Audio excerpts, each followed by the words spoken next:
Hello. This is the reading of Chapter 3 of Life, Death, and In Between by Saturday Night Frights, and read by Poltergeist. This is a Danny Phantom and DCU crossover fic.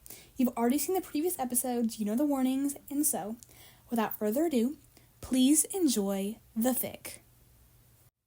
It is an ironic habit of human beings to run faster when we've lost our way. Rollo May. He sat in the damp alleyway, back pressed against the rough brick. Danny pulled his legs into his chest, ignoring the screaming pain that blossomed. He rested his head on jean-clad knees, body shaking from nerves. The boy sat there, invisible to any and all who passed by, as he tried to regain a semblance of calm. Hours passed before Danny lifted his head and gazed forlornly toward the mouth of the alley. Ribbons of light cut through the paternally, naturally thick fog that covered all of Gotham. He rested his head against his knees, one cheek squishing up as he did so. If anyone had been able to see him, he imagined he would have painted a rather pathetic picture. Danny watched the bustle of Gothamites walking past the alley, busily taking care of their own lives in the humid August afternoon. Perhaps he had possibly overreacted with the social worker. Without context, black hair and blue eyes was an incredibly vague description for a teenage boy. There must be dozens, if not hundreds of kids in the foster system that roughly matched. Regardless, the Ghost Investigation Ward would not have to put out a missing child report on him. He felt surprisingly clear-headed and emotionally empty after his impromptu meltdown. Danny could take a moment to think. Thoughts tumbled around his head, some making sense, some being objectively poor ideas. He figured that, for the Ghost Investigation Ward to put out a missing child report on him, they would have had to admit a few things. Admit them in a very public manner, such as the fact that a secret government-sanctioned sect existed with the sole purpose to investigate and hunt ghosts, a subject that not everyone believed in to begin with. Then, there would be the admittance that not only did such a group exist, they had in custody and lost an entity from said group, an entity that resembled a minor they held no legal guardianship over. No, Danny was starting to think that if the GIW was going to find him, they would go through much more discreet avenues than searching the foster systems of various cities.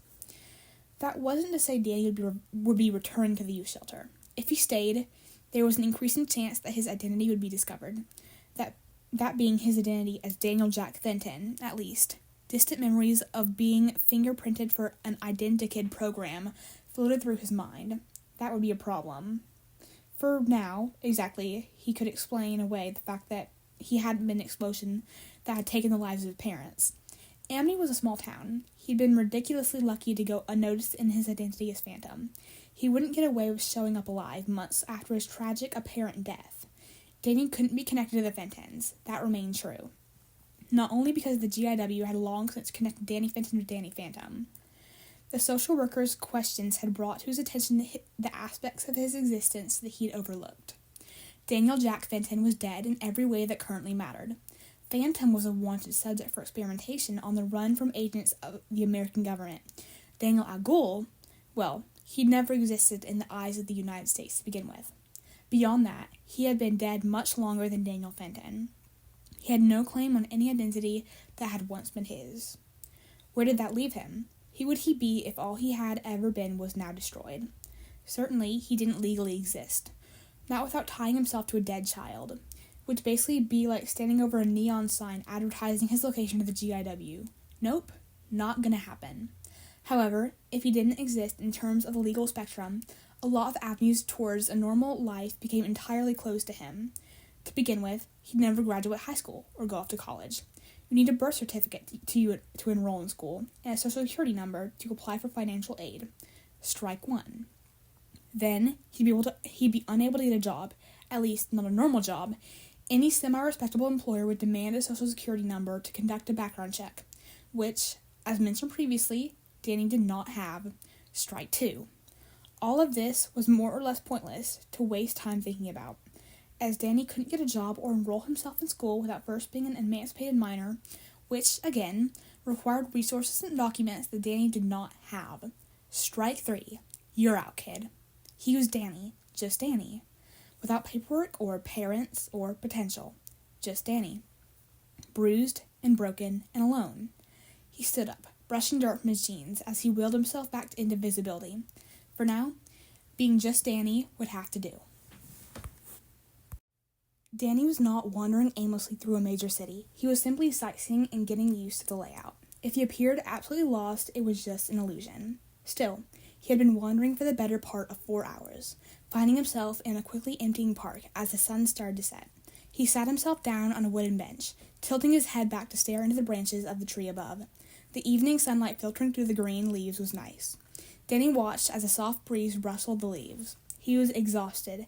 Every inch of his body ached. His legs had nearly given out before he found his most recent perch. Without adrenaline keeping him going, Danny was just plain tired. While 2 meals he'd managed to have within the past 24 hours were surely helping his healing ability, his chest itched as the skin stretched and stitched itself together. It was nowhere near his typical rebound period, but at least a slightly improved scenario.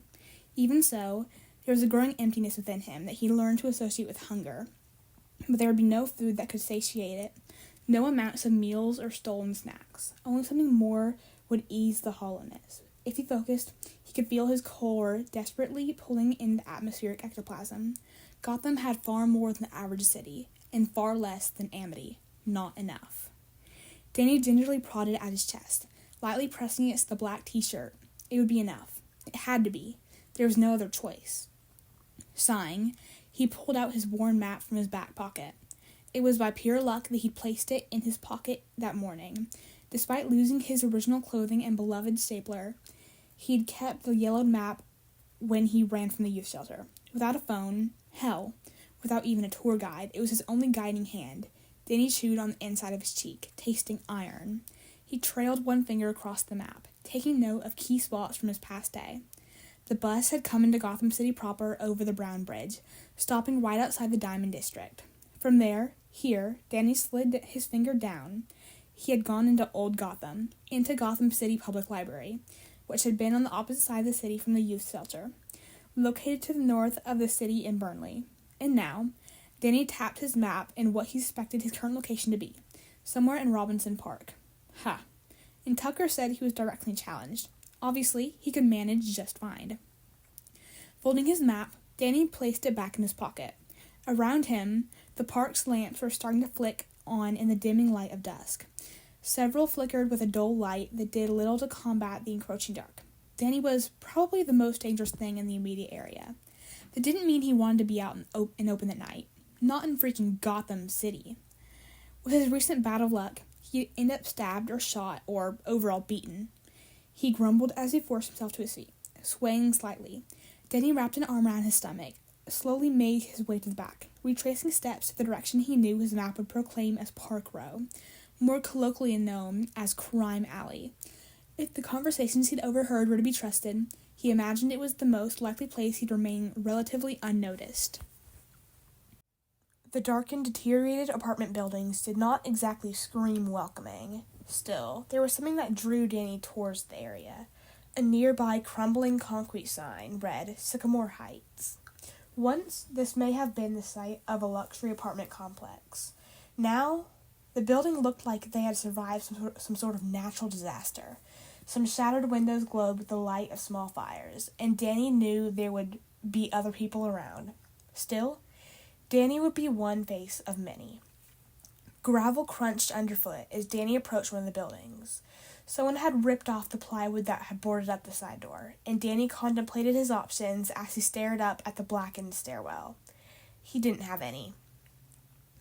He started up the stairs, his steps echoing in the stairwell. The doors to the first few floors were resolutely locked. Without his ability to walk through walls or his superhuman strength, Danny let them be, climbing higher and higher until he reached a door that clung to its frame by a single hinge. Danny carefully climbed his way into the black hallway. Outside lights illuminated odd areas where doors and windows were missing. He wrinkled his nose at the smell of dust and rot, padding forward on soiled, decaying carpet. Danny peeked in on the various rooms, finding rotting furniture, newspaper-plastered windows, and piles of trash. Abruptly, Danny pulled back from a particularly foul-smelling room, coughing as his eyes watered. Truly a luxurious place to stay. Frowning, he continued down the hall, trying to find a suitable place to stay for the night. Slight movement caught his attention. Danny peered through a crack in the door, pausing a moment as he processed what he saw. The boy tilted his head to the side, still and silent as death before he pushed the door open. Ghosts are not always the cause of a haunting. Sometimes it was something like this, when an excess of ambient ectoplasm collected in the corners, clinging to the remnants of traumatic events, replaying them like a glitching video, non-sentient shades of events long past. A murder-suicide had occurred in the small one-room apartment Danny found himself in. He watched the couple's final moments play out. The ectoplasmic echo of residual energy. Their argument, the first gunshot, the first death. The horror and grief in that final echoing shot. Danny leaned against a rotted wall and watched the spectral memory play, round and round, in jerking movements as the echo skipped through time, a horrid, rehearsed dance, and his stomach ached. He chewed on his lip, drawing blood with sharpened teeth that felt too big for his mouth. Making a decision, Danny strode forward, the residual energy destabilizing in his presence, becoming a swirling whirlwind of neon green light, coalescing in a gradually thickening layer of ectoplasm along his outstretched hand. He curled his hand into a fist, condensing the ectoplasm into a ball half the size of his palm. The sharp pain in the center of his being allowed him to consider the ball for only half a second. He popped it in his mouth, biting down on something too hard to be liquid and too soft to be a true solid. The coal-burning tang coated his tongue, quick and fleeting. Danny sucked his teeth, frowning down at his hand, too aware of how his core greedily sucked in the extra ectoplasm. Not enough. Still not enough. He sighed, finally looking around the room. The newspaper-plastered windows filtered the light from outside the lamppost, causing the room to be dimly lit except where the paper had cracked and peeled away. Dust mites floated in the air, visible in the thin streams of light. Perhaps the residual haunting had scared away any possible vagrants, for the apartment was easily one of the cleanest, ominous floor stains aside. Danny hummed, walking over to a corner where he could easily see any entrances. The boy slumped to the ground, leaning exhaustedly against the peeling wallpaper. He pulled his hood up over his head and closed his eyes, falling easily into sleep, into another nightmare. Danny started off the day irritated, which really should have clued him in to how it would end. He hadn't slept much the night before, waking abruptly from another horrid kaleidoscopic mesh of all of Danny's worst memories. He'd spent several minutes fighting the immediate urge to run, convincing himself the shadows didn't hold any monsters. Danny sat with his knees pulled into his chest, arms folded across them. He sat there for hours, in still silence until the light of the lamps gave way to the breaking dawn. Another successful night of being undetected, although not a comfortable one. Danny rubbed at his tired eyes, grimacing as the movement pulled at the cut trailing up to his shoulder. He didn't need to check to know what his wound was open and weeping. He felt hot and sticky and sore and disgusting. What he wouldn't give for a shower or some antibiotics. Danny was starting to feel pretty confident that he'd be fighting off an infection soon, if he wasn't already. He squinted into the faintly lit apartment. He'd definitely catch an infection here. He drummed his fingers against his knees, distracting himself slightly from the dull ache of his body. Okay. He could admit that his plan was poorly thought out. Not that he'd had much on his mind beyond just escape. Not at the time, at least. Being, homeless and obnoxious, and more than a little uncomfortable, but Danny was sure he could manage, at least for a little while. He had his invisibility, and that could go a long way towards him getting some basic supplies. Maybe he could raid a CVS or something. Danny hummed at the thought, pulling lightly at his sweater and wincing as it stuck to his flesh. The dried bits of radioactive blood and serous drainage were slowly eating away at the fabric, melting it to his body in places. He'd eventually have to cut it away if this kept up. Right. The biggest issue Danny faced was not so much the homelessness or even being wanted by a government faction that hunted him for experimentation. It was the gaping wound across his chest. The boy slowly pulled himself to his feet, leaning against the wall for support. Without his stapling routine, his incision was likely pulling apart, exposing the sensitive muscle and tissue beneath his skin. Danny shuddered at the thought and lightly brushed dust off his pants. First, he'd rob a pharmacy. Then, he'd worry about what happened next when he got there. Truly, the lack of available pharmacies on this side of Gotham had to qualify as a public health crisis. Danny had spent most of the day wandering about, trying to find a store that at least had some of the supplies he desperately needed. 5 so-called convenience stores that held little more than cough syrup and Band-Aids later, Danny was feeling very inconvenienced. He trailed his finger along the off-white shelf of the only well-stocked store he'd found, somewhere bordering the wealthier district, if his map was to be believed. The watchful eye the clerk was keeping on him seemed to agree. Danny sighed, tilting his head at a slightly unnatural angle to unblinkingly stare down the portly man, taking a small malicious amount of joy in how the older man soon seemed to break out into a cold sweat, quickly averting his gaze to something on the countertop before him. Danny huffed a laugh, turning the corner to continue browsing the shelves. While he would probably need antibiotics before too long, obtaining them was completely out of the question. Jazz's frequent bouts of strep throat had taught him that the decent stuff needed a prescription. Dead kids can't get prescriptions, Danny. He scowled, quickly casting a glance at his surroundings. Danny pocketed a box proclaiming itself as surgical dressing and a tin can of dermoplast, letting his invisibility fall over him like a cloak. The boy crept past the clerk, and waiting by the doors, darting about into the Gotham streets once another patron entered, goods secured. Danny quickly found himself back at the crumbling apartments, taking a small amount of security in the fact his room had remained untouched. He went to the bathroom, only slightly more well-lit to a result of its dusty, uncovered window. Pulling his sleeve over his hand, Danny rubbed at the mirror, revealing his haggard appearance slowly through the grime. He stared down his stolen treasures, sitting incorrectly on the dusty countertop. His next actions were certainly not going to be fun. Danny sat on the edge of the cracked plastic tub, carefully pulling his sweatshirt over his head to expose the ruined mess of his torso. He winced as the stuck cloth fibers ripped free, the hoodie pooling in his lap as he reached for the antiseptic spray. 1, 2. He sprayed the solution onto his chest and stomach, head snapping back at the excruciating burn following the initial cool spray. Danny grit his teeth, pounding his empty fist against the edge of the tub. He tried to breathe through the burning pain as minutes ticked by. He looked a breath once the pain subsided. That wasn't so bad. He cracked open the box of surgical bandages, carefully covering and taping the Y-shaped incision.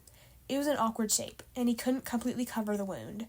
The incisions reaching up by his sternum and collarbone remained uncovered, and it didn't quite reach far enough down.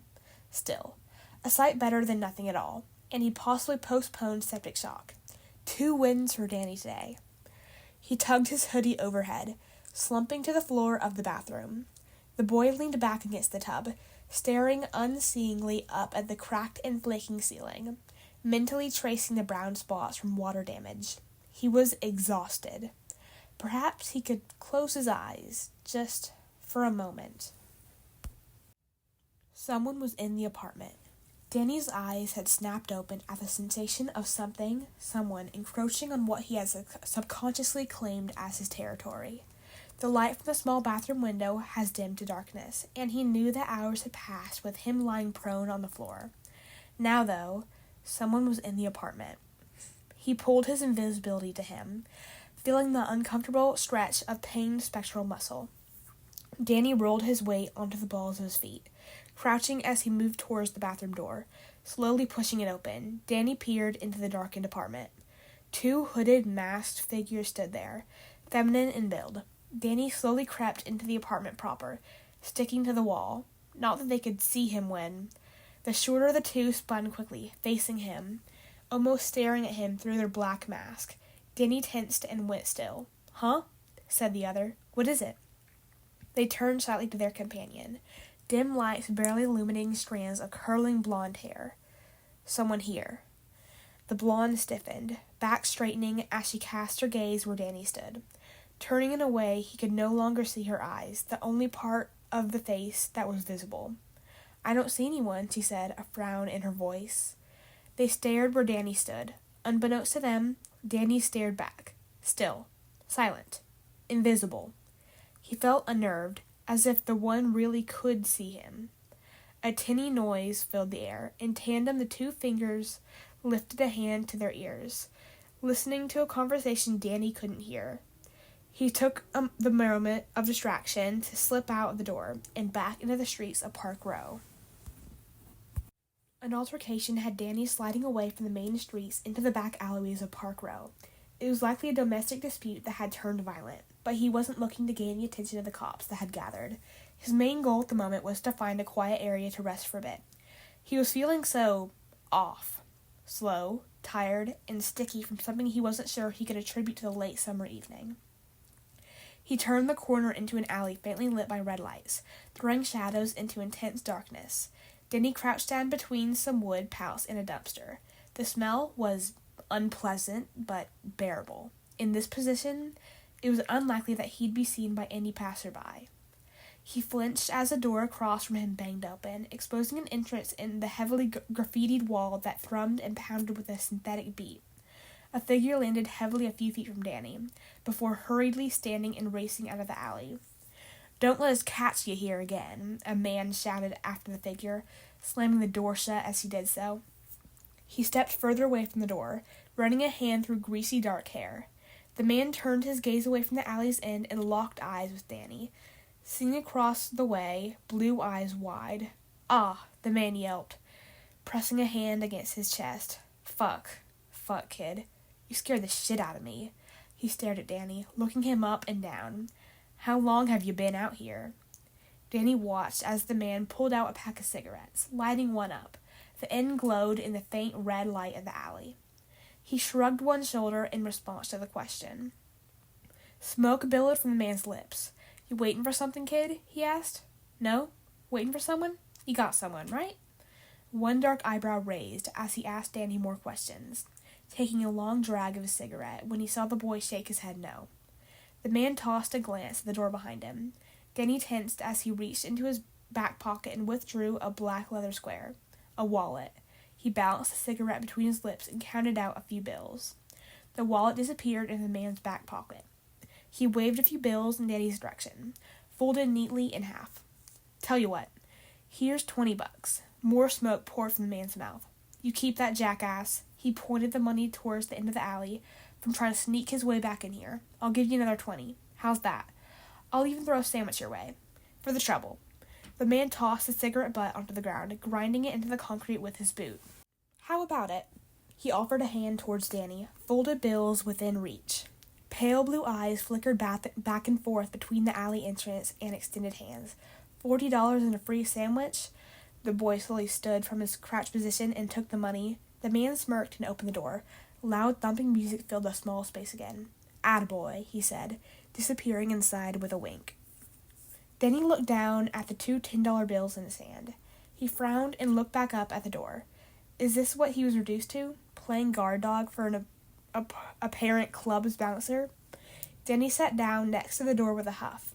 He had no idea who the guy he was supposed to deter was.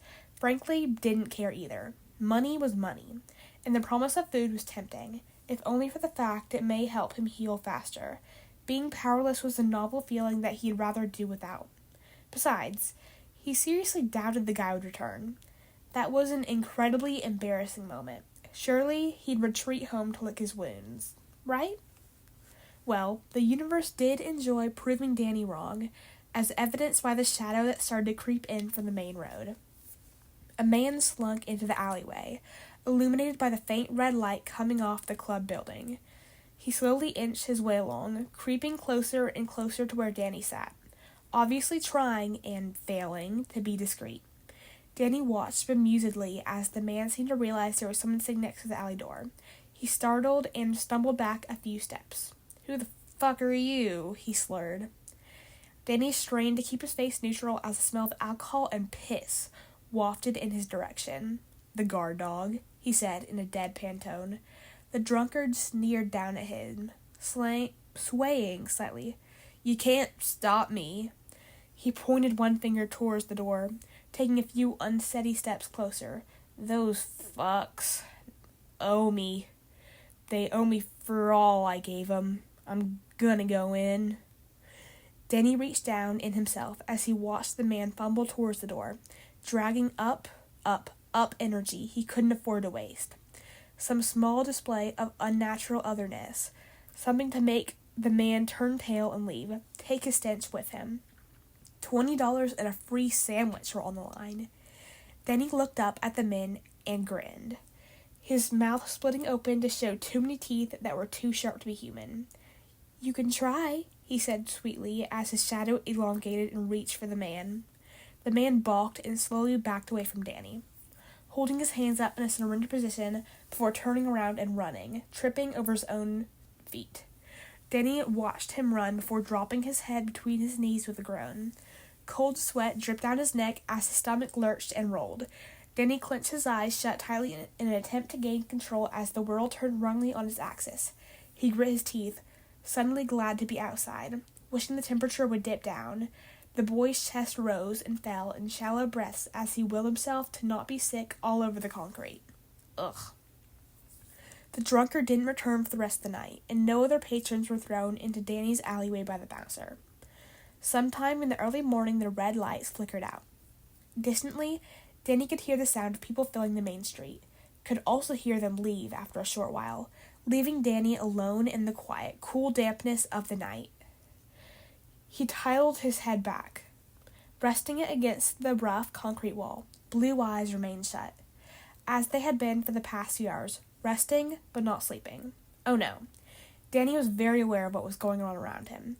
He just lacked the desire to keep an eye open for the frankly disgusting scenery, which is why he didn't flinch when a cool package landed in his lap. Danny opened his eyes and looked down at the white paper wrapped bundle. He picked open one end to reveal a club sandwich, looking up through the dark glasses to see the bouncer from the night before, dressed in an all-black suit, leaning against the wall and lighting up another cigarette.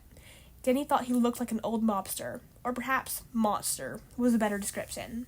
In the light of the day, Danny could see the man's face. It was a mess of scars, and his jaw sat obviously crooked, as if his face had been torn to shreds and stitched back together wrong. Danny dropped his gaze and took to eating the sandwich before him. Far be it from the judge another person's appearance. Grandfather held a motley assortment of scars and was an eyesore at the best of times, so Danny had seen worse. Blowing smoke into the gray morning, the bouncer watched Danny as he ate the sandwich. It tasted like ash on his tongue, but the energy it provided was so very necessary. "What's your name, kid?" he asked, dark eyes boring into Danny's slight figure. Danny brushed crumbs away from his mouth, crumpling the deli paper as he answered. The man hummed in response, taking a long pull from his cigarette. His eyes danced over Danny, pausing at his visible bruises, the dark circles under sky blue eyes. Danny stared defiantly back, daring the man to say something. He wouldn't like the snap back Danny would give. He threw a thumb back over his shoulder. "You can stay in here. Plenty of couches to lay on." He dropped his hand and crouched, getting closer to Danny, getting on his level. Up close like this, Danny could see that his face was more than stitched together poorly. It looked as if the man had several skin grafts on his face, none of which fit perfectly. His left eye seemed cloudy with a straight scar, deeper than the rest, cut through it, dragging from temple to jawline. Idly, Danny wondered if the man was blind in that eye. "One condition, though. You gotta help me out with some of my errands, all right? I'll give you food and a place to sleep during the day in exchange. Deal?" He thrust his hand in Danny's face. Danny stared at the hand, weighing his apparent options in mind. He grabbed it, allowing the bouncer to pull him to his feet, ignoring how his chest burned and pulled painfully. The man chuckled, sweeping Danny up under his arm. He smelled of ash and iron. Together they walked into the now empty club. "Ah," the man said, digging his wallet out. "Here's your $20, kid." Danny accepted the bill, pocketing it alongside the 2 tens. "Thanks, sir," he said in an unsure tone of voice. The man snorted. A grin spread across his face as he looked down at his new runner. It pulled grotesquely at his scars, looking frightening and unnatural. "My name's Stitches." Hello. I'd just like to say thank you for listening to the end of the video. I really do appreciate it. You can probably tell that I was sick during the recording of this video. I full-on had the flu at that point. Anyways, if you enjoyed the Podfic, you can leave me a like, maybe subscribe. Also, if you have requests for a fic you'd like me to read, please leave a comment to let me know. Anyways, I hope you enjoyed. Until next time, this is Paultyr, signing off.